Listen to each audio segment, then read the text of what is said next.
We didn't used to have a CTO design challenge here at FiRe. And for those folks, and there are plenty of you who've been here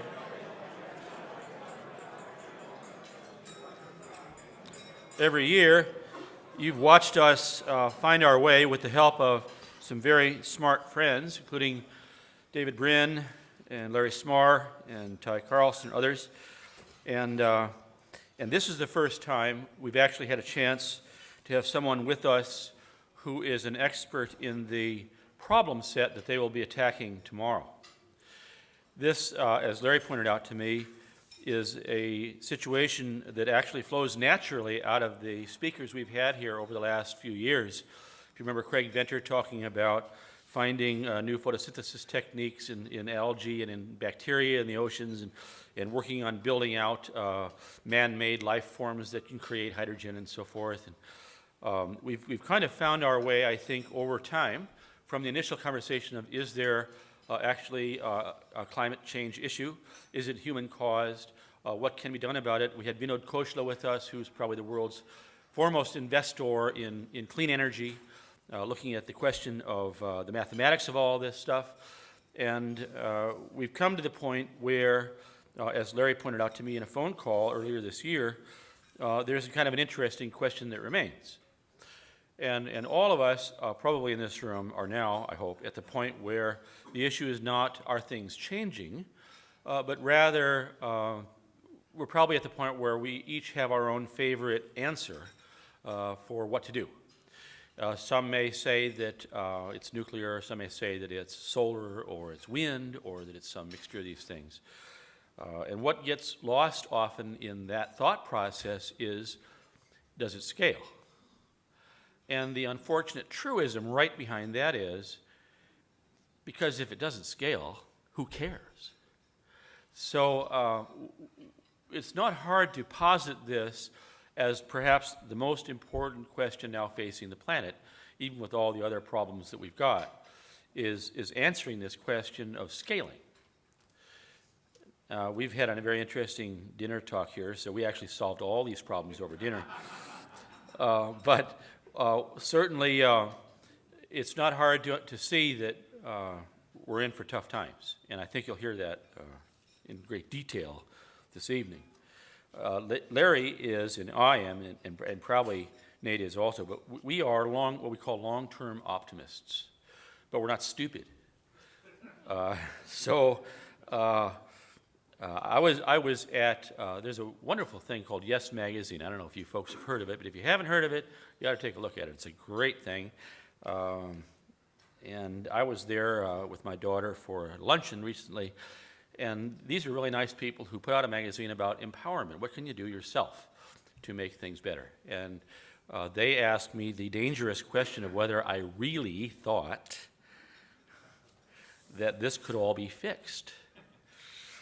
And I said, I do. I do think that this can be fixed, but it may require several 100 million people to die first. And I wish I were kidding, but I'm not. We are, as a species, I think, kind of a J-curve type. So we don't do well approaching carrying capacity. It's always the other guy's problem. And it's only when it becomes personal somehow and really scary that we suddenly do amazing things. So we certainly have earned that award many times, but we are just damn poor at the run-up. And we're in the run-up. So I know you've all read your bios and so forth. I'm not going to spend a lot of time on this, but we are very lucky to have Nathan Lewis with us this evening. He is the George L. Argyros, if I'm saying that right, professor of chemistry, and he is the principal investigator at the Beckman Institute of Molecular Material Resource Center. He's been at Caltech since 1988. He was at Stanford before that, since 81, trained at MIT. He is an Alfred Sloan Fellow. He is a Camille and Henry Dreyfus Teacher Scholar. He received the Fresnius Award in 1990, the ACS Award in Pure Chemistry in 91, the Orton Memorial Lecture Award in 2003, and the Princeton Environmental Award in the same year.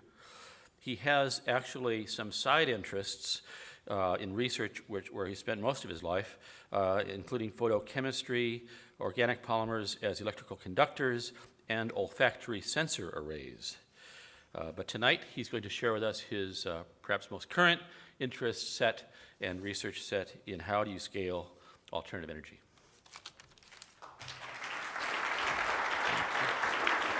Thanks, Mark.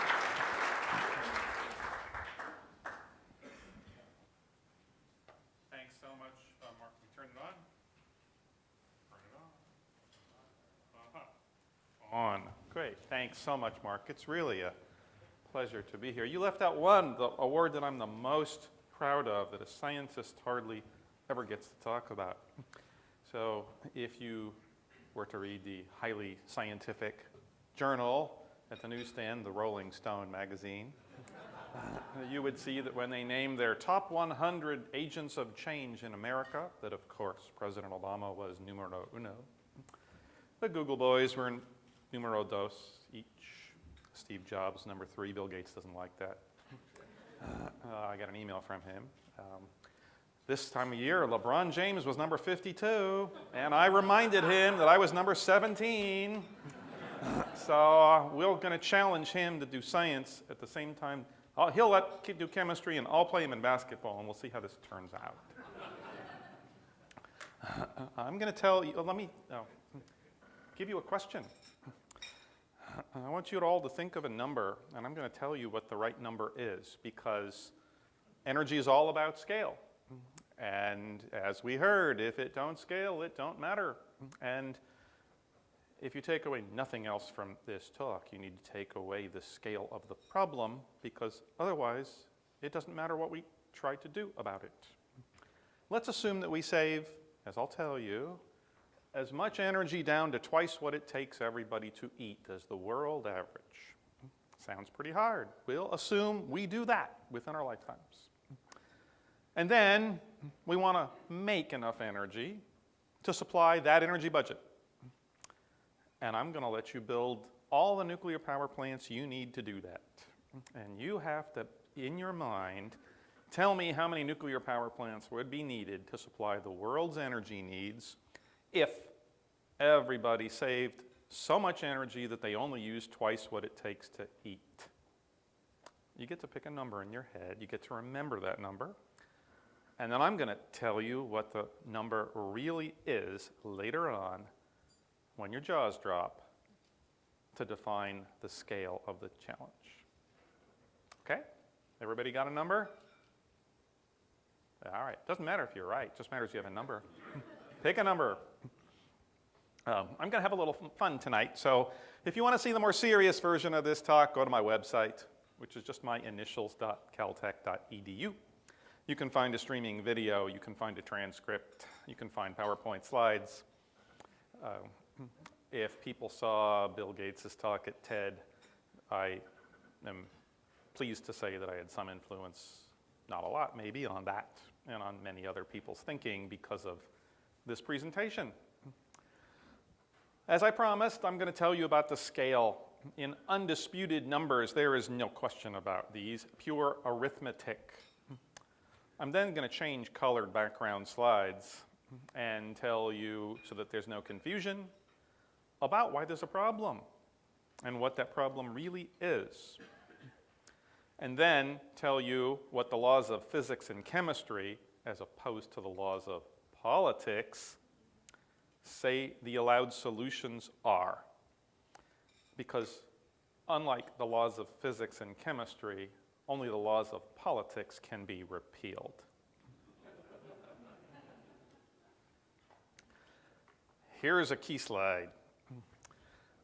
This is the scale of energy which needs its own units to describe it. There are very few trillion-dollar markets left around where there are 50 ExxonMobils on the supply side and 50 ExxonMobils on the demand side in a small sector of the total market segment. But that's energy. To understand how big it is, a laptop takes a few watts. If you had 1,000 laptops lined up and you turned them all on, you would consume as much energy as one little toaster. It's like 1,000 watts is a kilowatt. Yeah, my wife thinks it's my big screen plasma TV, but I know better. I know it's her toaster that really affects my electricity bill. You can use that when you need to. Hair dryers are also a kilowatt. So when the women are in the bathroom drying their hair, they are running that meter like crazy. 1,000 toasters is a small jet engine. That's 1,000,000 watts, a megawatt. 1,000 small jet engines is 1,000,000,000 watts, a gigawatt. That's the output of a typically sized nuclear power plant. They're built to the scale at which we can safely confine all of that heat and all that radiation flux. So when you go to San Onofre and you see those two, you're looking at roughly 2 billion watts coming out of electricity there. If you had 1,000 of them, you'd mean 1,000,000,000,000 watts, and that's the average electricity load of the world. You know, some audiences, I have to remind that this picture wasn't all taken at once, but I think we can probably figure it out. I have more jokes. You guys are good at joke number 1, so we'll keep working on it. Look, you can see the difference between the North Koreans and the South Koreans, ones that don't have lights and ones that do. You can see the 2 billion people that live in dire poverty. And if you think about the top 10 problems in the world of poverty, famine, disease, and your favorite list, you can't get people medicine to cure disease if you don't have energy to do it. You can't keep it cold. You can't get them across the digital divide because laptops and cell phones are just paperweights if they can't recharge them. You are going to fight wars over energy. You can't get people out of poverty. There is no single answer to all of these problems that is so enabling other than bringing energy to the very top. But don't be fooled. Even these 1 trillion watts of electricity is not all of our energy. It's a tiny fraction of our energy. Because most of the energy we consume is used to heat our houses, to move our cars, and to do other things. And if you take all the energy we consume in an average year and divide it by the total number of seconds in a year, then instead of this obfuscated barrels of oil equivalent and coal, short tons and kilowatt hours of electricity, it turns out to be an energy rate of consumption of 13 trillion watts in 2001. We are doing better than that now. We're pushing 15 trillion watts. Is what the average energy consumption rate is every second over an average year on our planet. Yes, it's true, the United States consumes the lion's share, a quarter of the world's energy consumption without a quarter of the world's people. Whether that's sustainable or not is a different story, but there is no question that that's what we are doing now, burning energy at a rate of about 3.2 trillion watts. 85% of that comes from the fossil energies, oil, coal, and gas. A little bit comes from hydroelectricity. Biomass makes 10% of our total global energy demand. But don't be fooled, that is cutting down trees and forests at a much faster rate than they can be replanted. The total amount of sustainable biomass is in the total renewables column, which is this 0.2 of a terawatt. And nuclear right now makes 0.9 terawatts. Now, the astute amongst you will know that we only produce 0.3 terawatts of electricity because this is the heat content of getting those atoms to fission, and then only 1/3 of that makes electricity in the same way that this is the 3 terawatt heat content of burning all the coal, of which only 1 terawatt makes electricity too. So on a fair footing, this is the primary energy consumed on our planet in an average recent year. Well, maybe we'll just run out and then it'll turn energy of fossil fuels into whale oil equivalent. Ain't gonna happen anytime soon. You can look at the proven reserves and globally divide by the consumption rate and say that there's only 40 years worth of oil left, and 60 years of gas left, and 200 years of coal left. But discovery never stops. The ratio of proven in-the-ground reserves to oil has been 40 years for the past 100 years since the day after oil was discovered. There is a trend there. When it costs $1 million a day today to drill a well in the Gulf of Mexico and hopefully not have it leak, and Even today, with advanced seismic methods, 3 out of every 4 such wells don't hit oil, they just are dry, then it's obvious that it makes no sense economically to find more than 40 years' worth of proven reserves, because on a net present value basis, why would anybody invest more exploration to prove out 100 years of reserves and leave them in the ground? So you only develop enough resources to prove out 40 years' worth of reserves, and then you do something else with your money in your company or your country.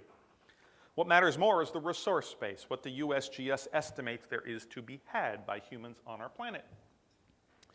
We have between 50 and 150 years of oil, between 200 and 600 years of natural gas, and happy days are here again.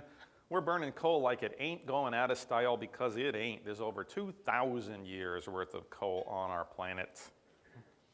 And if oil starts to peak, which eventually it must do, we just don't know when, we already know how to convert natural gas into oil or coal into oil.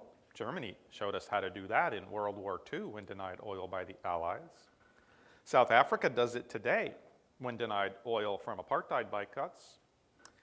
If you don't mind the fact that the Sasol plant that does this coal to liquids conversion also happens to be the single biggest point source of carbon dioxide visible from outer space. If that doesn't bother you, we have plenty of ways to convert one form of fossil energy into another. And this doesn't even account for the methane clathrates, the methane ices off the continental shelves, of which there is estimated to be more than all the oil, coal, and gas on our planet combined. So the Stone Age didn't end because we ran out of stones. The fossil energy age is not going to end anytime soon because we're going to run out of cheap fossil energy. Okay, there is no problem. Well, you know, you have to be careful what you wish for. You just might get it. So now I've switched colored background slides because I'm going to tell you the answer to the question in a few slides from now.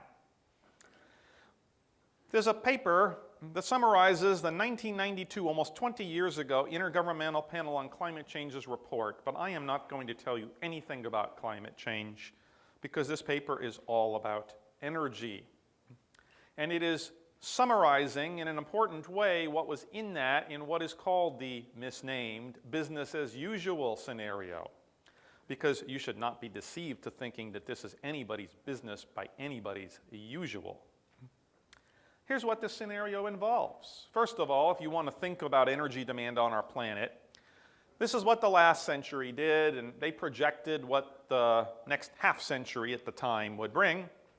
And my favorite out year is 2050 for 2 reasons. One, I have the privilege of teaching all of my college freshmen, 18-year-olds, every single year at my institution for the past 2 decades. I think I'm the only professor in the country that can make that statement. But when they're my age, this is going to be 2050. The second point is that when energy is not like building a Google, you can have 2 guys with a great idea, and pretty soon they're billionaires. You have to build a lot of stuff when you build a lot of energy. When you build a coal-fired power plant, it's up there for 40 years. When you build a nuclear plant, it's up there for 50 years. When you build a wind or a solar farm, it's got to be up there for 40 years to pay itself back. And that means we are determining in the next 10 years what the energy future of our planet in review will be in 2050. This is not 40 years away. This is not somebody else's problem. This is our problem. Well, it'd be good to know how many people there would be demanding energy, and you can pick your favorite number. We're at 6 billion and growing. Most studies say 9 or 10. It doesn't matter. We'll just call it 9 by 2050. Then to understand energy demand, we need to understand economic productivity, because after all, if we all just lived in caves, we wouldn't consume much energy per person. And energy services demand per capita GDP growth, the global average historically was 1.6% per year. Now, in 1992, nobody could have seen the sustained double-digit growth of China and India. The developed countries think that 3 or 4% economic growth is sustainable. As we painfully see today, no country has a policy against economic growth, so it's unlikely, we hope, this number will go negative. So we'll just go with 1.5%, but if it's 2 or 3%, then this situation just gets worse, not better. These two factors, due to the magic of compound interest, population growth and economic growth, would unmitigated triple the demand for energy by 2050 from where it was in the year 2000 to something like 45 trillion watts. But we don't have to make that much energy because we are saving energy per unit of GDP. In fact, it's declining at about 1% per year globally. And so the IPCC in this so-called business as usual scenario said, we think the future will continue to run along that path. Now, the United States is saving energy at a rate of 2% per year, and we are ironically in the position of publicly saying we will continue to show the rest of the world how to save energy. That's only because we waste so much energy that is easy for us to save. When you are one of those 2 billion people that only has one candle to burn at night and your school child then stops studying, how much energy in an absolute sense can you actually save? And because the developing countries aren't saving, and the developed are, then the average of the world is about half that. But if it were 2%, it wouldn't make any difference. This will not be easy, but we'll assume we do this too. In fact, again, due to the magic of compound interest, this so-called business as usual scenario projects, in order to save energy at 1% per year, the average energy consumption per person on our planet would be that red horizontal dashed line, which is 2 kilowatts per person. That is 5 times less than the average United States current per capita energy consumption. It's 5 times less, not 5% less. If you drove a car half an hour today, that's all the energy you could use under this scenario. You couldn't eat. You couldn't turn on a computer. You couldn't turn on your laptop to find SNS. You couldn't do anything else under that energy budget. And this is what is built into business as usual as how much energy the average person will consume. It is twice as good as the most energy efficient advanced industrialized countries, the Switzerland and Japan. China is already above this line. India has a government policy as it brings many hundreds of millions of citizens out of dire poverty to get above this line within 10 years. But we'll assume we do that too. We'll assume that everybody saves energy down to this level, 2 kilowatts. Now, how small a number is that? Well, we just had food tonight. If you add up a 2,000 food calorie a day diet and you divide by the number of seconds in a day, you can see that everybody here averages like 100 watts light bulb just to stay alive. Because 2,000 food calories in a day is 100 watts average rate of consumption. So we are all walking 100-watt light bulbs. Doesn't sound so bad if I give you 2,000 watts, 2 kilowatts, but we need to think about the energy embedded in food, the energy needed to produce the food, the energy needed to harvest the food, the energy needed to go process it and get it into the supermarket and get it to your home, and don't even think about Mediterranean olives at Trader Joe's. And if you look at those numbers, they are between 10 and 25 times the energy in the food itself. If we can hold it to 10, then for 100 watts, you burden the system 10 times more than that. That's 1,000 watts. That's 1 kilowatt, and I'm going to give you 2. So we'll assume we save so much energy that everybody on our planet's average consumption of total energy is twice what it takes to eat. And if we did better than that, nothing I'll tell you about will change. Quick arithmetic says if you knew the number of people and you know the GDP per person and you know the energy consumed per GDP, it's just arithmetic to tell you how much energy that would take. And if you save energy down to that level, you could hold demand to double what it is today by 2050. There's no problem because we already know we got plenty of fossil energy to do that. We're burning coal like it ain't going out of style. China put on a mind-boggling 2 gigawatts of coal-fired electricity every single week last year, and those plants are going to be up there for the next 40 years. So we know we can follow that path, and every region of the world is doing exactly that. And if we saved so much energy that we held global energy demand constant for the next 50 years, something the world has never done in a single year in human history, nothing I'll tell you about will change. Because we need to understand this one more fact. This is what the carbon intensity is, the amount of carbon emitted to the atmosphere as carbon dioxide per unit of energy consumed is averaged over the energy mix as a function of year on our planet. This is what the last century brought, and this is what business as usual in the IPCC projection scenario contained. Now, we started out just being bad engineers. When we live in caves and you have to heat the cave heat the person, and you're burning wood to do that, most of the energy goes out to the atmosphere as carbon dioxide, and hardly any gets delivered to the person in the cave. Then we got better, and we were not bad engineers, we were bad chemists. We powered our locomotives with coal, and coal by mass is all carbon, so when you burn it, you make all carbon dioxide. You can't do anything about that because that's the chemical formula of burning coal in air. And coal's got that number of carbon emitted per unit of energy produced. And now we're getting better because we're switching to more natural gas, and its chemical formula is methane, CH4. So when you burn it, you make 1 molecule of CO2, but 2 molecules of H2O, water. So more of the heat is produced in making water and less in making CO2. And oil is in between, because the chemical formula of oil is approximately CH2, halfway in between. These three numbers we can do nothing about because they are fundamental properties of the chemical formulas of oil, coal, and gas, and burning them in air. And we were in the middle in 1992 because we used roughly equal parts of oil, coal, and gas. And so the IPCC said that under business as usual, in addition to saving energy down to twice the level it takes to eat, we think that we will continue to decarbonize the energy mix for the next 50 years along the historical global trend.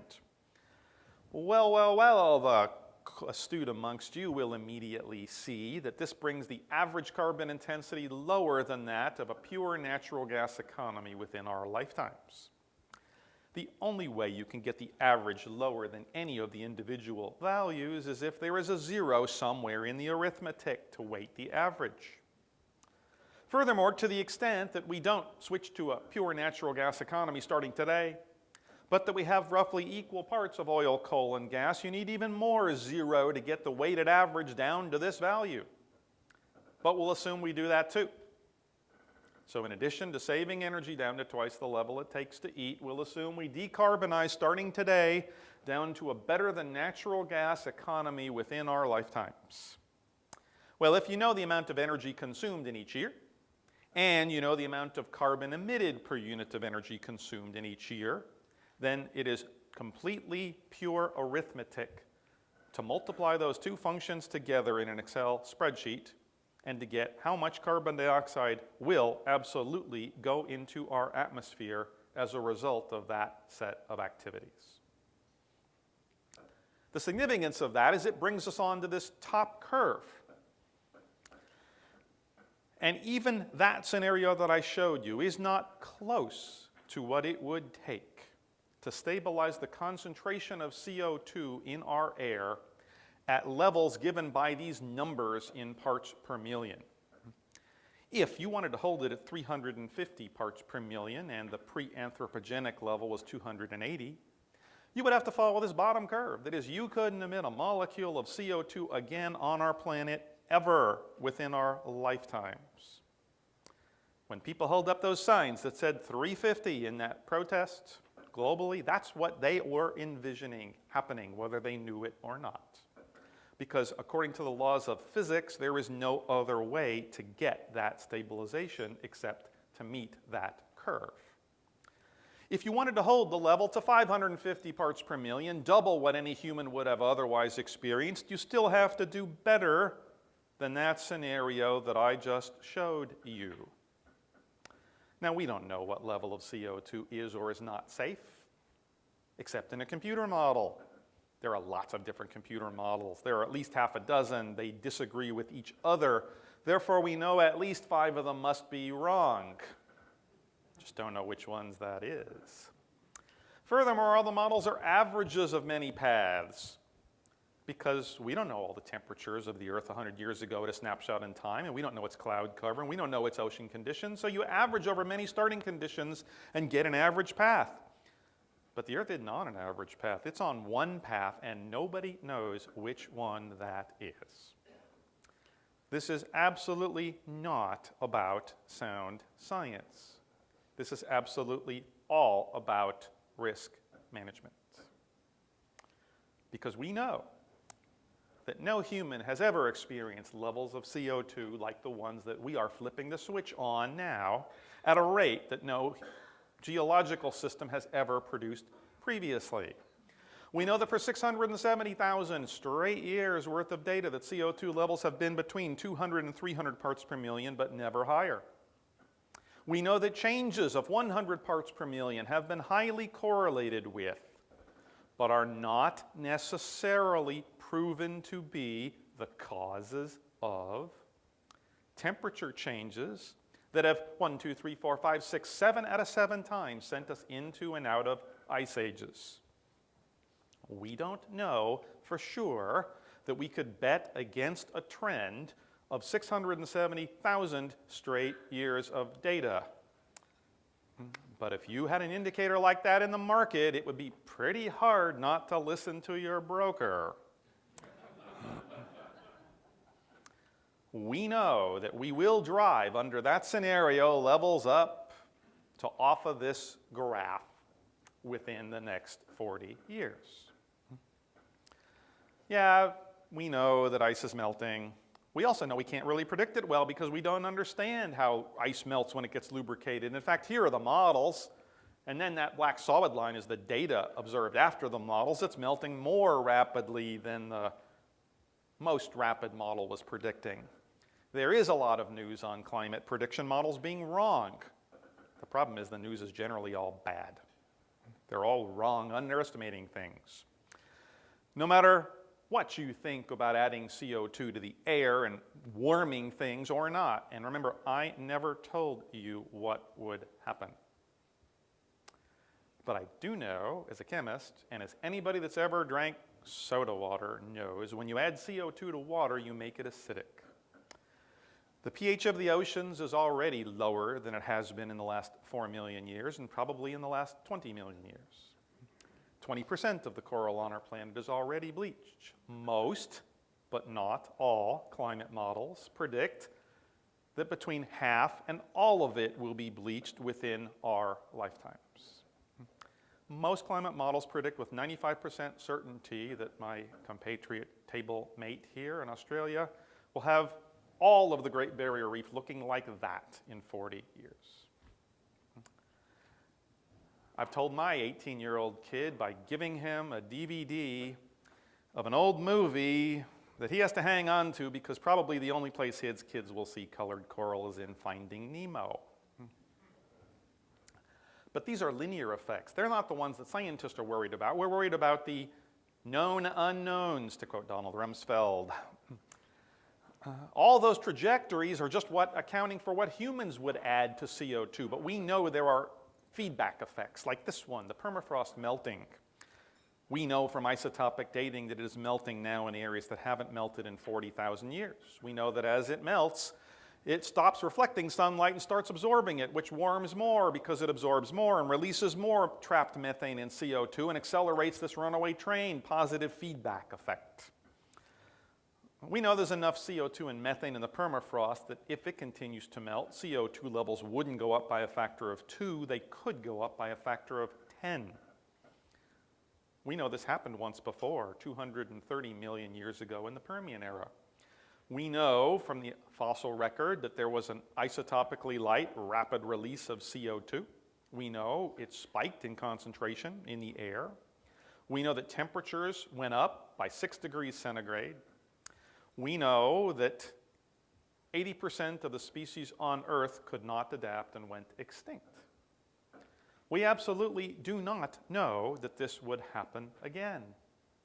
We know that there is only one way to find out. I need to tell you one more number, news you need to know. The one number that out of all these numbers, I cared about when I got my elevator speech with President Clinton. What's often not appreciated is that unlike ozone, which comes and is destroyed because it's an unstable molecule, when you burn a candle and make carbon dioxide, you're making the most stable form of carbon in our atmosphere, and there is no natural destruction mechanism of it. It does not go away. When we put it up there, and for you to visualize how much you put up, imagine that you were on the freeway today like I was, and then every mile, every car stopped and threw a pound of trash out their window. That's exactly what we do, except you just can't see that pound of CO2 trash that comes out of your tailpipe every single mile. But what happens when you put it up in the air? It doesn't go away. In fact, it mixes with the oceans, the near surface oceans, but that doesn't mix very well with the deep oceans across the thermocline. And we know the average mixing time. If we kicked the habit in 40 years and drove the levels up to 550 parts per million, 3/4 of it would decay in about 500 years, if that makes you feel good. The other quarter would decay in 10,000 years for an average lifetime to return our planet to the one that our parents gave to us of 3,000 years. So unless somebody figures out a way to remove the over 600 trillion pounds of CO2 that is in our air by then, and if you have such a way, don't tell me. Tell Richard Branson, he'll give you $25 million on the spot. Unless somebody figures out a credible way to do that, we are going to change the chemistry of our planet for a timescale comparable to modern human history. That's what the laws of physics and chemistry say that we are doing to our Earth. Well, even that business as usual scenario to get that weighted average low had in it, to get the zero where it was, 10 trillion watts of carbon-free power. And that brought us onto the top curve. If you want to hold CO2 levels to double what any human would otherwise experience off the charts, you have to have 15 trillion watts. If you don't save energy down to twice the level it takes to eat, you have to have more than that.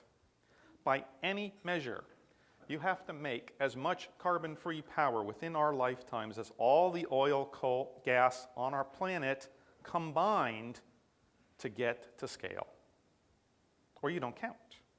And furthermore, if you wait 40 years to bring them online, you have 40 more years of emissions under your belts that simply do not go away.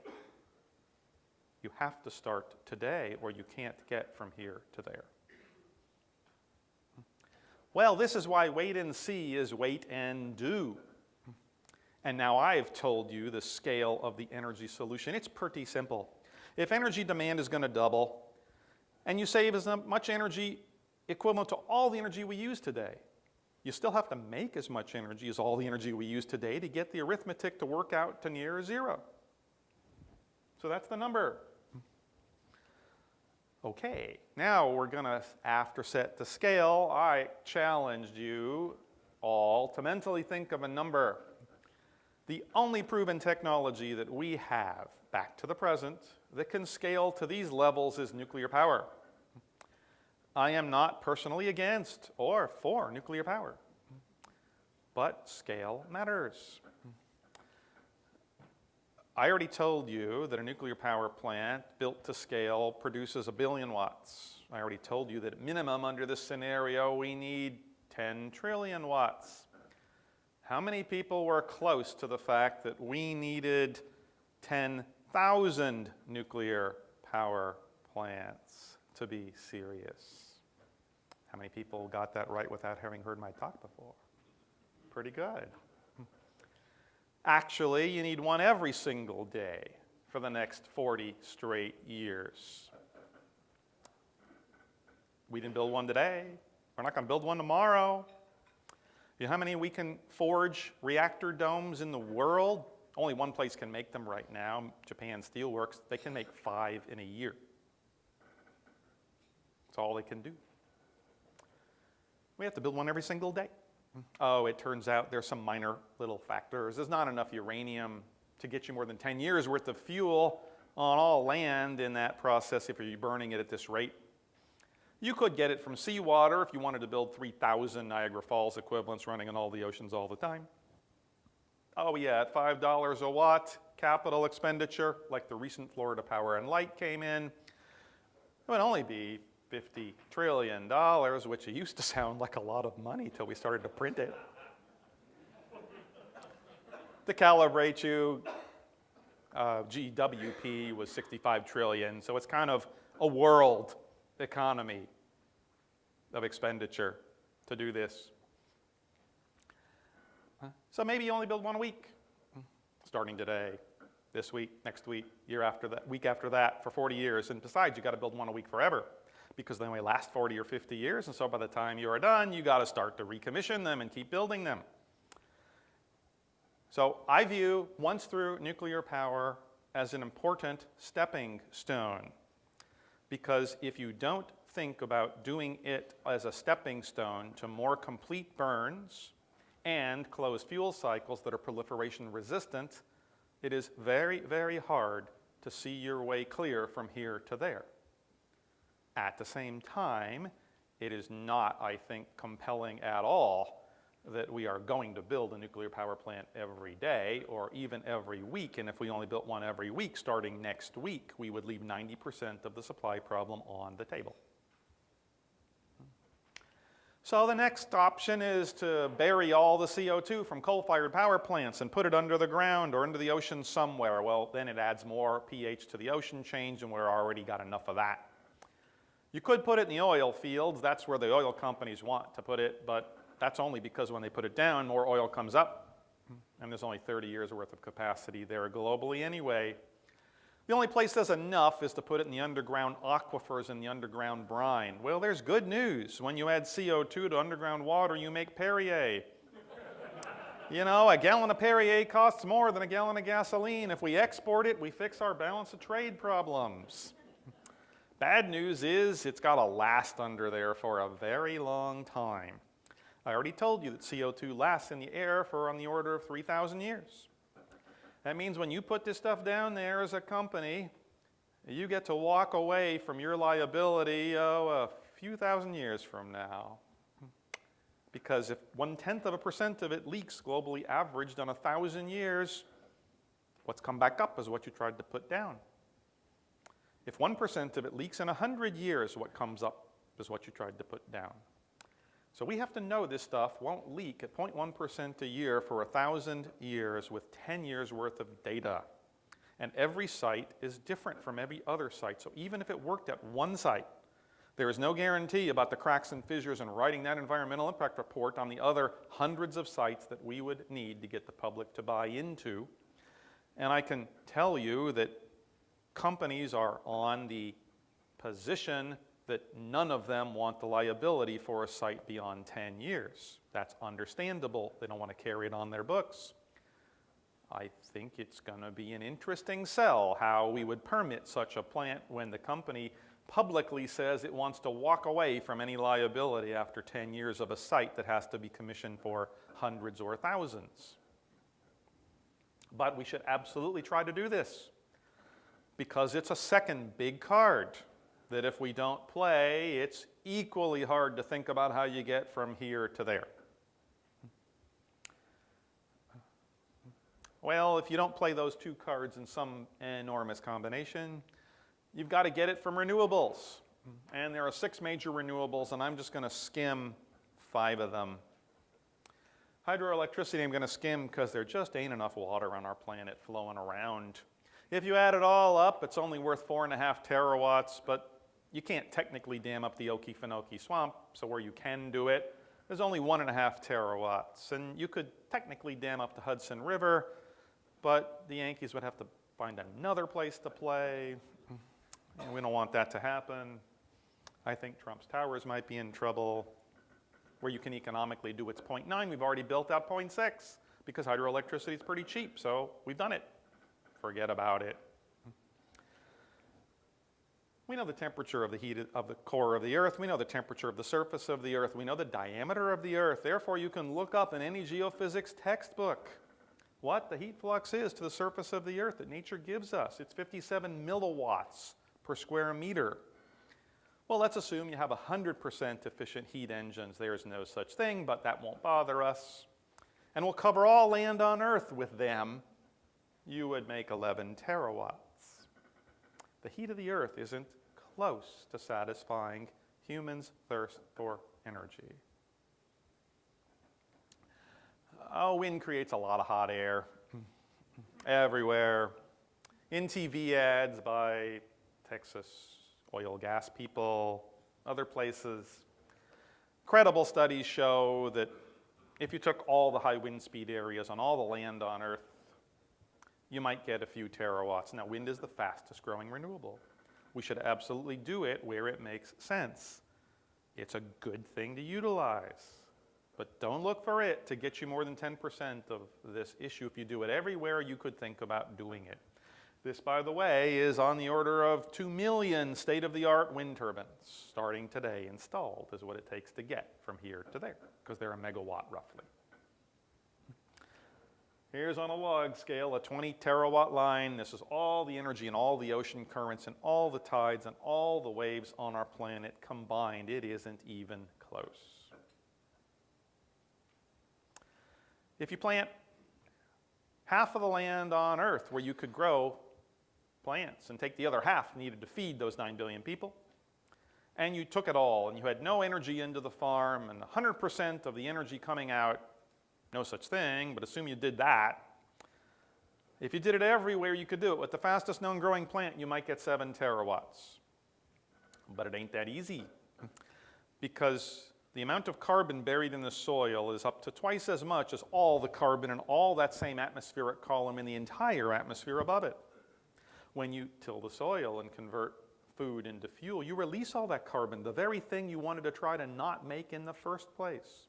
And so you pay a carbon debt that then you can pay back by saving energy carbon-free over a period of time. How long does it take you to pay that debt back? In most cases, between 40 and 400 years. You were better off burning gasoline and leaving that land alone in the next 40 years than converting food into fuel crops because of all the carbon you just released. And furthermore, when somebody converts food to fuel, because the amount of food on our planet is about the same, somebody else cuts down rainforest and converts it into food and releases more carbon and destroys more carbon sequestering trees. And so these indirect secondary land use effects propagate and propagate. And most reasonable estimates now say that you might be lucky to get a terawatt if you did biofuels everywhere you could think about doing them. Now, I think biofuels is a very important stepping stone, but not to put them in vehicles with yellow caps, which is just dumb. Why is that dumb? Because transportation is now 25% of global energy consumption. Remember, we have to cut, in this scenario, emissions by 80% and continue to get down to zero, because otherwise CO2 will continue to build up. So if 25% is now transportation, and how much of that, I'll tell you, 40% of that is in heavy-duty trucks, in ships, and in airplanes. And last time I looked, nobody had invented a plug-in hybrid airplane. There is no credible technical substitute for liquid hydrocarbon fuels except for those things. And that would consume essentially all of our biofuel capacity globally if we did it everywhere. So unless you want to shut down global transportation, it is dumb to waste that stuff and put it in your cars to feel good with yellow caps when there are plenty of other ways to move us around from point A to point B. Because there are very few ways of making energy-dense liquid hydrocarbon fuels, of which biofuels are essentially one of the only ways to do it in a carbon-neutral fashion. So I think we need to do that unless we invent a new method of air transport entirely within the next 40 years, starting today. It's a stepping stone. Oh, what's a law of physics? Last year, this number's outdated. 30% of the United States' corn provided enough fuel to offset 2% of our transportation fuel. And yes, our Congress passed a law then saying we'd done so well that based on this, we had to do 5 times better than that within 10 years. Well, quick arithmetic should tell you that that law will eventually be repealed sooner, hopefully, rather than later. I told you 2 big cards. There's one more. Right there. The sun. Plants are inefficient energy conversion machines. The fastest growing plant converts less than 1% of the energy that hits it into all its biomass. So in an engineering design class, I would give that a big fat F. Machine that works 1% efficient. But we care about them because they use the biggest energy source known to mankind, the sun, which gives us 120,000 terawatts every single instant of time, and we need 10 to run society. More energy from the sun hits the Earth in 1 hour than all the energy consumed on our planet in an entire year. Nothing else comes close. Willie Sutton was the bank robber. When they asked him, "Why do you rob banks, Mr. Sutton?" legend has it that he answered, "Because that's where the money is." Pretty obvious what the Willie Sutton principle of energy engineering would lead one to conclude. It's the third big card. Right now we can't afford to use the sun because it's too expensive. You can argue that probably we can't afford not to use it if this is a problem you think you care about solving. But it won't be so easy either because scale is going to come back to get us. This is the amount of area you would need if you had a 10% efficient solar farm at a representative mid-latitude to provide the United States as energy forever. So you can decide if the glass is half filled or half emptied. It's equivalent to the nation's numbered highway system. The good news and bad news is, the good news is I've given this talk in one form or another now for 8 years to over 100,000 live people, and I've still never met anybody that actually lived there.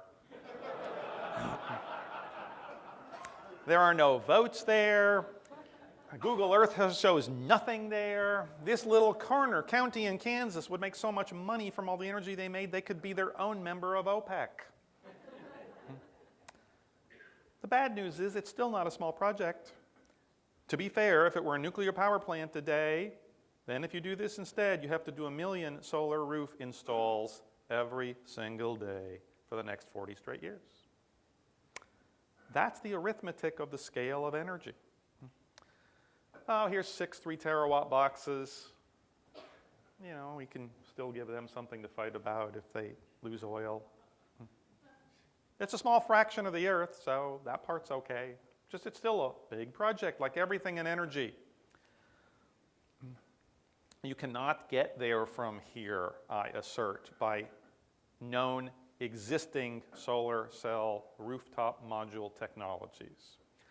Because to think about installing 1 million solar panel roof equivalents every single day starting today, I claim we don't make enough of any article of manufacture other than newspaper and carpet and paint to do that. You certainly don't have enough people to hammer up all those panels and hook up all those inverters and get them done starting today just in the United States, even if you had enough money to pay all those people and buy all those solar panels. So this is a case when it is like an evolution from floppy drives to hard disk storage to USBs. This should be a stepping stone to a second and third generation of technology. It is not true that we have all the technology we need. We just need the political will. We need political will, but we need to do lots of R&D in parallel with deploying what we know how to do now if we're going to get from here to there in the one single chance that we have as human beings on our planet to do it. We're working on ways you can paint on solar cells. That would be really cool. Other groups like mine are working on ways you can roll them out like carpet.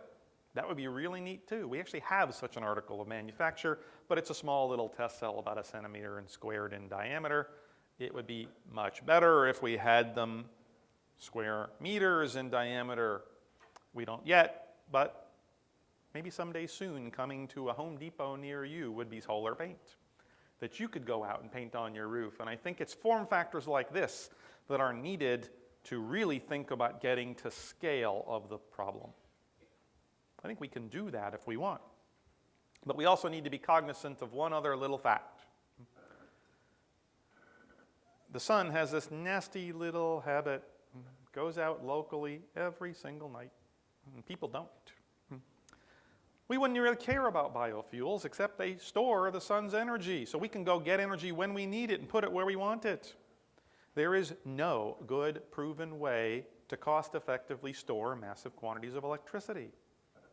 If you have one, go feel free to buy electricity right now, every night, from Edison at $0.05 a kilowatt hour and sell it to everybody else, your friends and neighbors, the next day for 25 cents a kilowatt hour, and laugh all the way to the bank. Yes, you can pump hydroelectricity uphill as the cheapest way to store energy from electricity. But it takes 55,000 gallons of water pumped up the height of Hoover Dam to store the energy in 1 gallon of gasoline. 55,000 to 1. There ain't enough water pumped up enough hills to store the United States' energy every day and every night, run them back down. This is the scale challenge. He that cannot store shall not have power after 4. Johnny Cochran Jr. would be proud. Yeah, today we could do this. You could build a hydrogen economy based on solar panels where you'd have these double-axis concentrator dishes, and you'd put them onto a multi-junction concentrator cell or a Stirling engine, and this poor engine would be at the focal point, and it would run that electricity through this electrolyzer unit, probably containing half the world's supply of platinum. And every day, this plus this would fill up that little tank with hydrogen. Oh, and you would have to build one of these every second for the next 50 straight years. We've got to also get rid of the platinum. You know, when the amount of platinum in a fuel cell to power a school bus costs $500,000, which is what it does today, we are going to have a vigorous hydrogen economy consisting of stolen school buses. They steal copper now. Imagine going down the freeway in one of those things. The driver is going to head right to the melting station, right? We know it's possible because we know bugs do it. We know that bacteria stores energy from sunlight as chemical fuel, and it doesn't use platinum, it uses a cheap metal iron. It's not poisoned by carbon monoxide or sulfur like our primitive fuel cells are today. It actually uses them in the molecule that catalyzes that reaction. Nature made lemonade out of those lemons. We should be pulling those molecules out and trying to copy them instead of just trying to do demonstrations of stuff we know can't possibly be affordable today. Which I think we could really do. So let me summarize and set the scale of the challenge. We're going to need more energy, and even if you save as much energy as all the energy we use, you still got to make as much energy as all the energy we use. What's our track record?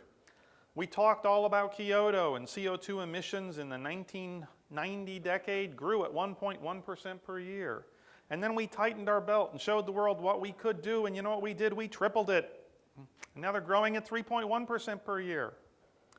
So that scenario I showed you, business as usual, is in our rear view mirrors already. It's going to be harder than that. I've only told you hard technical facts, but that won't stop me from venturing just a tiny bit into dangerous turf, which is called policy.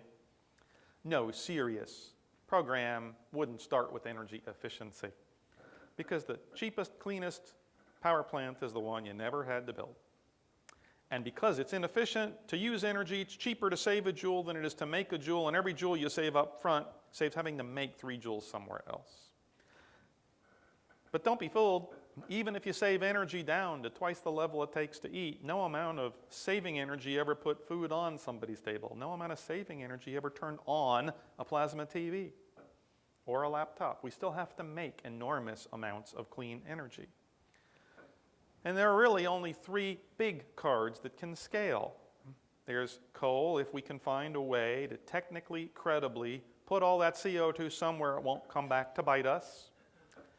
There's stepping stones in nuclear power and once-throughs into a different technology of higher burns of fuels, and or find a way in some combination with a little bit of wind to use the biggest energy source that we have, the sun, but it better be really cheap, and we better figure out a way to store it too, or we don't have much.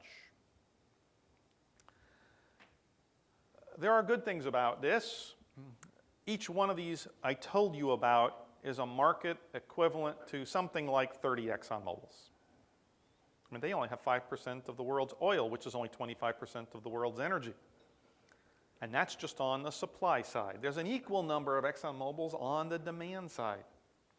So in the United States, we spend over $1.5 trillion every year just on energy supply. That gives you a feeling for how many other trillion-dollar markets are sitting there waiting to be revolutionized. The real challenge here, in my view, is that energy is not a new functionality. It's not like when I tell my friend, he puts it in his book, Tom Friedman, somebody invents a cell phone, and I sell it to you and say, I'm going to change your life. You're going to pay me $1,000 because you can talk in your car, and you do happily. Then I come back to you 6 months later after I've gone down the learning curve and gone into volume, and I say, I'm going to change your life again, Tom. I'm going to let you read your email in your car, and you pay me another $1,000 because I brought you a new function. And then after you can do all that, I'm going to pretend I don't know what else is happening, and I'm going to have something that runs an operating system, and I'm going to call it an iPhone, and you're going to pay me another $1,000 because I've given you new functionality every time that I can run down the learning curve. And then after I'm done with that, he's going to tell me, what else do you have for me, Nate? And I'm going to say, I've got another world-changing thing for you. You know that electricity you have up there that comes from coal at a nickel a kilowatt hour? I'm going to give it to you for solar at 25 cents.